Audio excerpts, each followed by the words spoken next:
कहानी की शुरुआत। फिल्म की शुरुआत कुछ दोस्तों के एक समूह से होती है। मीना, गायत्री, शंकर, चरण, देव, चारू, प्रीति, नेदुमारन, जेरी, महेश्वरन और सेथु जना। ये सभी लोग कोलिमलाई की पहाड़ियों में एक वीकेंड ट्रेकिंग ट्रिप पर जाते हैं। उनके साथ एक स्थानीय गाइड मारी बाला सरवनन भी होता है। प्रतिबंधित क्षेत्र में प्रवेश। शुरू से ही मारी उन्हें जंगल के कुछ हिस्सों में न जाने की चेतावनी देता है, खासकर अरणमनाई फॉरेस्ट नामक एक प्रतिबंधित क्षेत्र में, जिसके बारे में स्थानीय लोगों का मानना है कि वहां एक बुरी आत्मा का वास है। हालांकि दोस्त चेतावनी को नजरअंदाज करते हुए रोमांच की तलाश में उस प्रतिबंधित क्षेत्र में घुस जाते हैं। उन्हें एक पुराना घर मिलता है जहां चारू और सेथु एक बूढ़ी औरत की वुडू गुड़िया ढूंढते हैं। इस गुड़िया को छूने से पेची नामक बुरी आत्मा जागृत हो जाती है। पेची का आतंक। पेची, जिसे सीनी अम्मा द्वारा निभाया गया है, एक प्राचीन चुड़ैल है जिसके पास काला जादू और तंत्र मंत्र की शक्तियां हैं।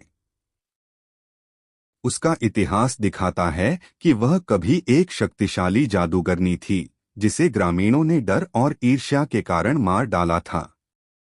मरने से पहले उसने जंगल को श्राप दिया था कि जो भी उसके डोमेन में प्रवेश करेगा उसे उसकी आत्मा परेशान करेगी।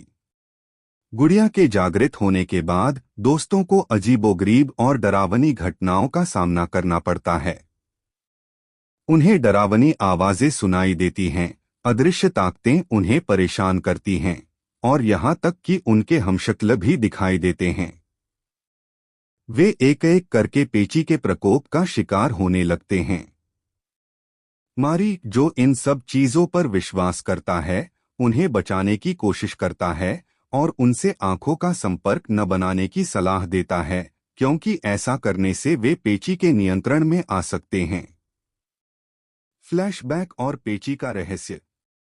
फिल्म में फ्लैशबैक के जरिए पेची की पृष्ठभूमि और उसके दुष्ट कृत्यों के पीछे के कारणों को समझाया गया है। पता चलता है कि पेची अपनी अमरता बनाए रखने और राक्षसी देवताओं को खुश करने के लिए मानव बलि देती थी। ग्रामीणों ने उसे फंसाकर उसकी आत्मा को एक वुडू गुड़िया में कैद कर दिया था और उसे जंगल के एक पेड़ से कील ठोक कर लटका दिया था।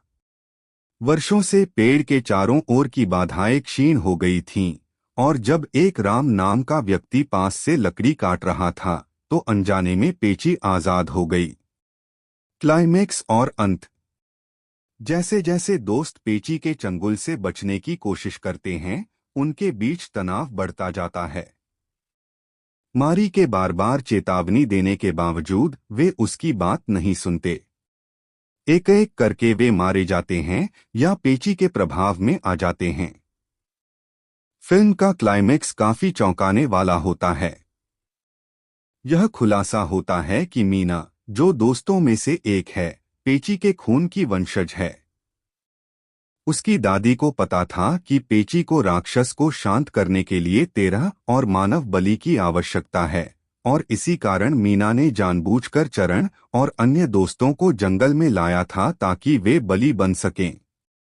फिल्म का अंत चरण के पेची के घर में बंधे हुए और मीना के कमरे में प्रवेश करने के साथ होता है, जो यह दर्शाता है कि मीना अब पेची की उत्तराधिकारी बन गई है और आगे भी बलि का सिलसिला जारी रखेगी।